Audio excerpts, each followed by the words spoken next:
Myself and my wife Sheila, we bought Sunnyhill in 1979, so we're here just over 40 years, and we were lucky to get it. It's so central and everything, and it's been lucky for us. Yeah, Old Vic, very high profile stallion that we were lucky to get. Of course, he's the sire of Kicking King. We also had Montelimar, who sired 2 Grand National winners, Hedge Hunter and Monty's Pass. And he was another fantastic stallion we had. Doyen we have on behalf of Darley, and he was a fantastic racer. He was a champion racehorse, very highly rated, won the King George at Ascot, and he was quite a successful sire on the flat. He had a Group 1 winner on the flat. We were lucky to get him in 2012, so he stood first in 2013.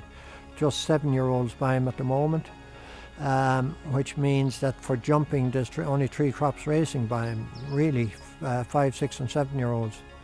And he has a huge percentage of winners to runners. I think that's, if somebody went to the trouble of looking up his percentages, they'd be amazed. It compares well with a horse called King's Theatre, who everybody is familiar with. And at the moment, as we speak, he has 53% winners to runners with his runners over fences. And like a lot of Saddler's Well stallions who go to national hunt studs, they're fantastic jumpers, and they're just good. The Saddler's Wells line for jumpers is huge, and Old Vic was one of the first. Accordion was from his first crop as well, so it's still going on. The Battle Over Doyen is he's a lovely horse, isn't he? Huge horse, and it was just a joy to watch him winning in Down Royal. Mark Welch rode him there. Gordon Elliott has done a fantastic job with him, but he was just a joy to watch. He jumped for fun, and he won like a good horse. And there's a few more. Noel Meade has one called Beacon Edge, who he thinks the world of, and he's won his 2 races this year. We'll go for a black type race shortly. And then there's Andy Dufresne, who's very promising, and there's a few more in England about.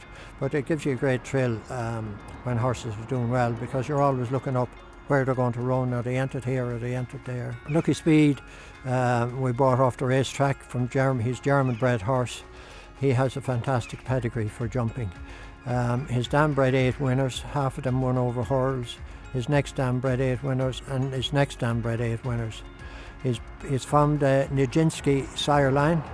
He's by Silvano, who's by Lomitas, by Nijinsky, by Nijinsky, who's by Northern Dancer.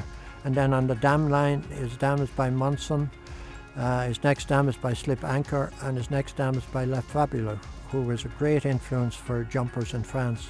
And his third dam is also a sister to a very successful champion stallion in France called Balifa.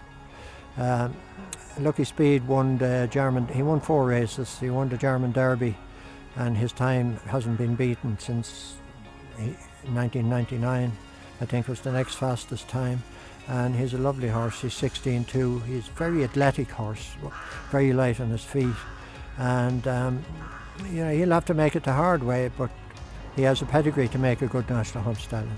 When you have a stallion that people love to come to and the place is busy, that's a huge satisfaction for us all. It's a family-run stud, and my wife does a lot of the work does all the work in the office. Actually, she tries to get me into it now and again without success, and she's good. And Mike is very good around the yard, and we always have 2 or 3 extra staff during the stud season, so it's very satisfying when the yard is full. It's a labour of love. I was brought up with it since my father was a great judge of a horse, Michael Hickey, and he stood stallions down in Wexford, and as I said, we came here in 1979, but it is a labour of love. Yeah, it's hard work. It's 7 days a week. Horses can't feed themselves, and they have to be seen morning and evening, and that. But it's great, and it's nice to get out to meet people at sales and race meetings and everything.